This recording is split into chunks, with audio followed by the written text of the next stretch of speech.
ನಮಸ್ಕಾರ ಸ್ನೇಹಿತರೆ, ಇಂದಿನ ಸ್ಪರ್ಧಾತ್ಮಕ ಯುಗದಲ್ಲಿ ಕೇವಲ ಡಿಗ್ರಿ ಸರ್ಟಿಫಿಕೇಟ್ ಇದ್ದರೆ ಸಾಕಾಗುವುದಿಲ್ಲ. ನಿಮ್ಮ ಬಳಿ ಯಾವ ಸ್ಕಿಲ್ಸ್ ಇದೆ ಎಂಬುದೇ ನಿಮ್ಮ ಭವಿಷ್ಯದ ಸಂಬಳವನ್ನು ನಿರ್ಧರಿಸುತ್ತದೆ. ಮುಂದಿನ 2030ರ ವೇಳೆಗೆ ಬ್ಯಾಂಕಿಂಗ್ನಿಂದ ಕೃಷಿವರೆಗೆ ಎಲ್ಲ ಕ್ಷೇತ್ರಗಳು ಆರ್ಟಿಫಿಷಿಯಲ್ ಇಂಟೆಲಿಜೆನ್ಸ್ AI ಆಧಾರವಾಗಲಿವೆ. ಹಾಗಾದರೆ SSLC ನಂತರ PUC ಮಾತ್ರವಲ್ಲದೆ AI ಕಲಿಯಲು ಯಾವ ಆಯ್ಕೆಗಳು ಇದ್ದಾವೆ ಎಂಬುದನ್ನು ಈ ವಿಡಿಯೋದಲ್ಲಿ ಸಂಪೂರ್ಣವಾಗಿ ತಿಳಿಸಿಕೊಡುತ್ತೇನೆ. ಹಾಗಾಗಿ ಈ ವಿಡಿಯೋವನ್ನು ಕೊನೆಯವರೆಗೂ ನೋಡಿ. AI ಯಾಕೆ ಭವಿಷ್ಯದ ಪ್ರಮುಖ ಕ್ಷೇತ್ರ ಅಂತಂದರೆ, ಇಂದು ನಾವು ಬಳಸುವ ಅನೇಕ ತಂತ್ರಜ್ಞಾನಗಳು ಅಂದರೆ ಮೊಬೈಲ್ ವಾಯ್ಸ್ ಅಸಿಸ್ಟೆಂಟ್ ಆಗಿರಬಹುದು, ಆನ್ಲೈನ್ ಶಾಪಿಂಗ್ ರೆಕಮೆಂಡೇಷನ್ಸ್ ಆಗಿರಬಹುದು, ಬ್ಯಾಂಕಿಂಗ್ ಸೆಕ್ಯೂರಿಟಿ ಸಿಸ್ಟಮ್ಸ್ ಆಗಿರಬಹುದು, ಅದೇ ರೀತಿ ಸ್ಮಾರ್ಟ್ ಫಾರ್ಮಿಂಗ್ ಆಗಿರಬಹುದು, ಇವೆಲ್ಲವೂ ಆರ್ಟಿಫಿಷಿಯಲ್ ಇಂಟೆಲಿಜೆನ್ಸ್ ಮೇಲೆ ಅವಲಂಬಿತವಾಗಿದೆ. ಮುಂದಿನ ವರ್ಷಗಳಲ್ಲಿ AI ಇಂಜಿನಿಯರ್ಸ್, ಡಾಟಾ ಸೈಂಟಿಸ್ಟ್ಸ್ ಮತ್ತು ಮೆಷಿನ್ ಲರ್ನಿಂಗ್ ಎಕ್ಸ್ಪರ್ಟ್ಗೆ ಭಾರಿ ಬೇಡಿಕೆ ಇದೆ. ಆದ್ದರಿಂದ SSLC ನಂತರವೇ AI ಕ್ಷೇತ್ರಕ್ಕೆ ತಯಾರಿ ಆರಂಭಿಸಿದರೆ ಭವಿಷ್ಯದಲ್ಲಿ ದೊಡ್ಡ ಮಟ್ಟದ ಅವಕಾಶಗಳನ್ನು ಪಡೆಯಬಹುದು. SSLC ನಂತರ AI ಕ್ಷೇತ್ರಕ್ಕೆ ಹೇಗೆ ಪ್ರವೇಶಿಸಬೇಕು? ಇಲ್ಲಿ 3 ಪ್ರಮುಖ ದಾರಿಗಳಿದ್ದಾವೆ. ಒಂದು ಏನಪ್ಪ ಅಂತಂದರೆ diploma in AI and machine learning. ಅದೇ ರೀತಿ ಸೆಕೆಂಡ್ ಒಂದು ಬಂದುಬಿಟ್ಟು new generation ITI courses. Third option ಏನಪ್ಪ ಅಂತಂದರೆ PUC BTech. ಇವಾಗ ಮೊದಲನೇದು ನೋಡೋಣ, diploma in AI and machine learning ಅಂತ. SSLC ನಂತರ ನೇರವಾಗಿ ಪಾಲಿಟೆಕ್ನಿಕ್ ಡಿಪ್ಲೊಮೊ ಆಯ್ಕೆ ಮಾಡಬಹುದು. ಈ 3 ವರ್ಷದ ಕೋರ್ಸ್ನಲ್ಲಿ ನೀವು ಕಲಿಯಬೇಕಾದ ವಿಷಯಗಳೇನಪ್ಪ ಅಂತಂದರೆ programming basics, data science fundamentals, robotic introduction, machine learning basics. ಈ ಡಿಪ್ಲೊಮಾ ಮುಗಿದ ನಂತರ ನೇರವಾಗಿ ಜಾಬ್ ಪಡೆಯಬಹುದು ಅಥವಾ ಇಂಜಿನಿಯರಿಂಗ್ಗೆ ಲಿಟ್ರಲಿ ಎಂಟ್ರಿ ಕೊಡುವ ಮೂಲಕ 2ನೇ ವರ್ಷಕ್ಕೆ ಸೇರುವ ಅವಕಾಶ ಇದೆ. ತಂತ್ರಜ್ಞಾನದಲ್ಲಿ ಬೇಗ ಕೆರಿಯರ್ ಆರಂಭಿಸಲು ಬಯಸುವವರಿಗೆ ಇದು ತುಂಬ ಉತ್ತಮ ಆಯ್ಕೆಯಾಗಿದೆ.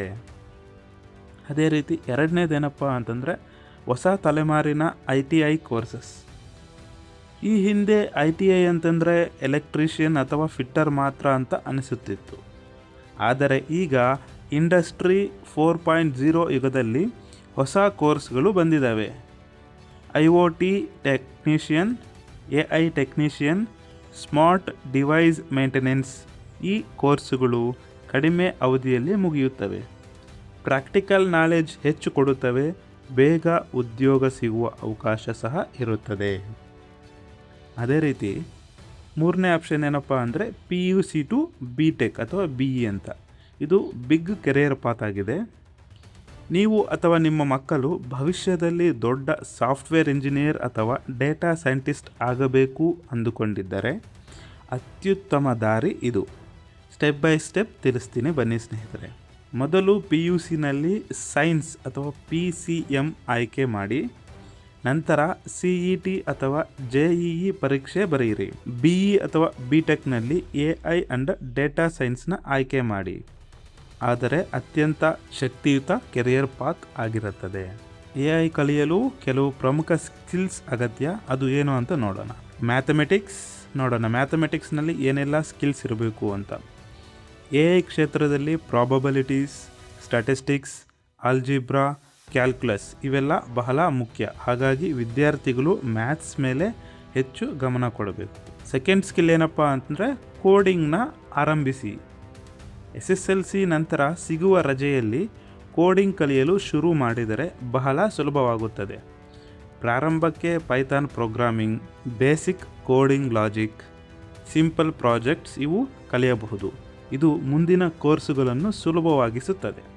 3ನೇ ಸ್ಕಿಲ್ ಏನಪ್ಪ ಅಂತಂದರೆ ಆಸಕ್ತಿ ಇದ್ದರೆ ಮಾತ್ರ ಆಯ್ಕೆ ಮಾಡಿ.